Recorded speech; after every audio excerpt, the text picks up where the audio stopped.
Get ready to challenge what you thought you knew. Don't miss an episode of the truth within the Bible. Your journey to enlightenment starts now. Welcome back, my friends. Today we start a new book of prophecies, Zechariah. Zechariah is one of the books of the 12 minor prophets. Chapters 1 to 8 focus on visions, temple rebuilding, and calls to repentance.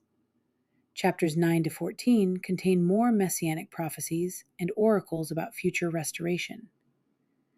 Being in the generation of the fig tree, we need to know what the prophecies hold so we are not worried or anxious, but rather find peace in what is unfolding here in the last days, right before our very eyes. What does the name Zechariah mean in the Hebrew tongue? It means remembered of Yahweh, or Yahweh remembers. When our Father remembers, it's payday for the enemy. They're going to get exactly what they have coming to them. You could actually teach the entire Word of God from this one book, even down to the return of Christ, covering both his first and second advents. Overall, it covers about 7 years, and within it are 7 visions. These 7 visions align with the 7 seals. They give you an inside look at how our Father feels about it and provide a better understanding. It was written around 520 to 518 BC, with a roughly 110-year correction between the Gentile and Hebrew calendars. In other words, from the perspective of the Gentile kings, it was written about 410 BC and covers events up to around 403 BC. It serves as a companion prophecy to the book of Haggai, which we will also do in a separate series. With all that said, let's get to it. Zechariah chapter 1, verse 1. In the 8th month, in the 2nd year of Darius, came the word of the Lord unto Zechariah, the son of Berechiah, the son of Iddo the prophet, saying, Verse 2. The Lord hath been sore displeased with your fathers. And you can understand why. God brought them across the Red Sea, fed them manna in the wilderness, and then they just turned on him. So naturally, he's displeased with them. Verse 3. Therefore say thou unto them, Thus saith the Lord of hosts, Turn ye unto me, saith the Lord of hosts, and I will turn unto you, saith the Lord of hosts. I like it translated, Return ye unto me, saith the Lord of hosts, and I will turn, or return, unto you. Verse 4. Be ye not as your fathers, unto whom the former prophets have cried, saying, Thus saith the Lord of hosts, Turn ye now from your evil ways and from your evil doings. But they did not hear, nor hearken unto me, saith the Lord. Verse 5. Your fathers, where are they? And the prophets, do they live forever?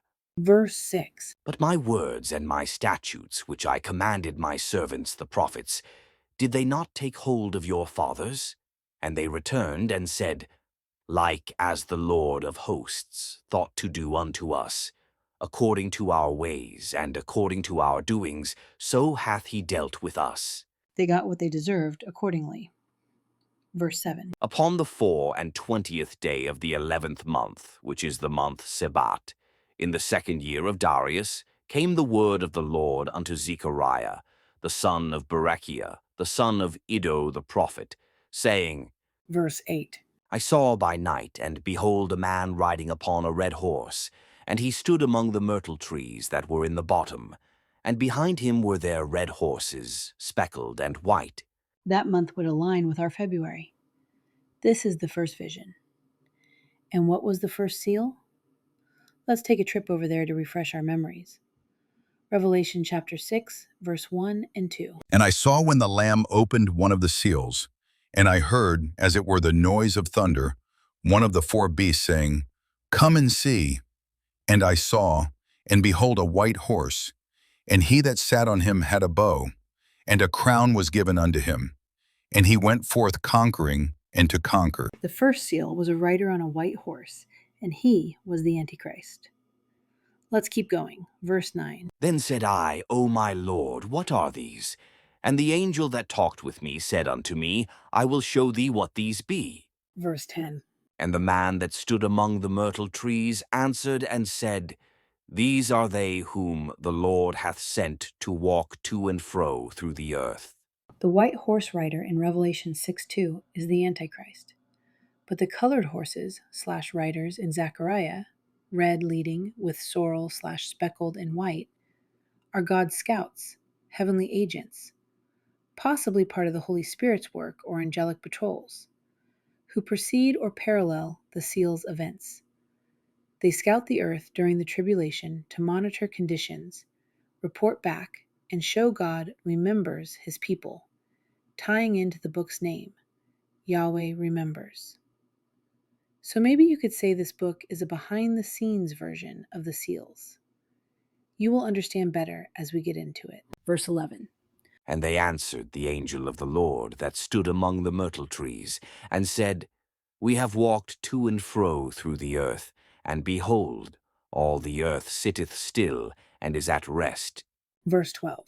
Then the angel of the Lord answered and said, O Lord of hosts, how long wilt thou not have mercy on Jerusalem and on the cities of Judah, against which thou hast had indignation these 70 years? That's 70 years. And that was the 70 years that were declared in Daniel, which gives us the seasons. But more on that later. Let's continue. Verse 13. And the Lord answered the angel that talked with me with good words and comfortable words. Verse 14. So the angel that communed with me said unto me, Cry thou, saying, Thus saith the Lord of hosts, I am jealous for Jerusalem and for Zion with a great jealousy. Now you have to understand what happens when these scouts come. And you align that with the very seals themselves. And you align that with 2 Thessalonians chapter 2, verse 4. That is where this false Messiah, which is to say Satan himself, stands in Jerusalem claiming to be God. That's why the 70th week of days, as in Daniel chapter 9, verse 27, is ever so important. Let's hear that one real quick. And he shall confirm the covenant with many for 1 week. And in the midst of the week, he shall cause the sacrifice and the oblation to cease. And for the overspreading of abominations, he shall make it desolate, even until the consummation, and that determined shall be poured upon the desolate. It says in the middle of that week, the desolator comes to Jerusalem, and all the world that are deceived wander after him. That makes our Father jealous because they're all his children. Or to go a step further, we are his bride, and we're chasing after somebody else. Verse 15. And I am very sore displeased with the heathen that are at ease, for I was but a little displeased, and they helped forward the affliction. That is to say, the heathen that claimed to be in charge there. For I was but a little displeased, and they helped forward the affliction as God saying, I used them to correct my children, and they took it way past what I intended, and seemed to enjoy every minute of it. Verse 16. Therefore thus saith the Lord, I am returned to Jerusalem with mercies. My house shall be built in it, saith the Lord of hosts, and a line shall be stretched forth upon Jerusalem. The line is a measuring line, kav, like a builder's cord. Stretching it means marking out plans for rebuilding. In ancient times, this was literal surveying for building. Symbolically, it shows God's precise, intentional plan for renewal. Verse 17. Cry yet, saying, Thus saith the Lord of hosts, My cities through prosperity shall yet be spread abroad, and the Lord shall yet comfort Zion, and shall yet choose Jerusalem. He made this covenant way back with Abraham. Verse 18. Then lifted I up mine eyes, and saw, and behold 4 horns. Those are external enemies. They are the 4 hidden dynasties that Satan utilizes to overpower, to overcome. Let's understand what those 4 are. It's education, economics, politics, and religion. Horns signify power. This is the second vision, and they are all around you. Verse 19. And I said unto the angel that talked with me, What be these? And he answered me, These are the horns which have scattered Judah, Israel, and Jerusalem. Verse 20. And the Lord showed me 4 carpenters. Now, what do carpenters do? Carpenters fix things. Verse 21 to finish the chapter. Then said I, What come these to do? And he spake, saying, These are the horns which have scattered Judah, so that no man did lift up his head. But these are come to fray them, to cast out the horns of the Gentiles, which lifted up their horn over the land of Judah, to scatter it. Who brought about the scattering? It's real easy to understand. Let's take Christ's crucifixion. It wasn't the tribe of Judah or the house of Israel that cried, Crucify him. It was the Kenites, the offspring of Satan, that cried out to crucify him. So those enemies have always been present, but even more so at the very end of time. That's today, in the generation of the fig tree. But these carpenters are chosen of God. They're God's elect, and they will set things right. Why? Because God is with them.